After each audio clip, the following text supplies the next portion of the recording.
52 ஆட்சிக்கு வந்த போது குலக்கல்வி திட்டத்தை கொண்டு வந்து ஆட்சி ஓட வரட்டா போல. அப்போ நமக்கு இந்திய ஆதரிக்கிறோமா வீழ்த்துறமாங்கிறது இரண்டாம் பட்சம்.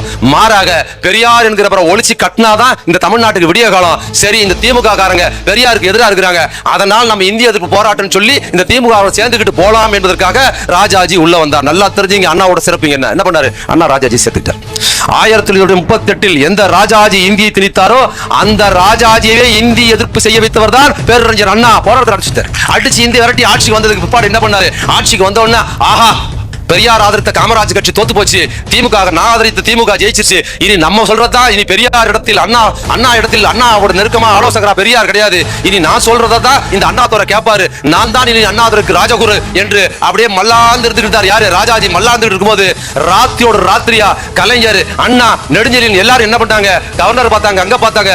ராத்திரி 11 மணிக்கு சென்னையில் இருந்து கிளம்பி பெரியார் திருச்சியில் இருக்கிறாருன்னு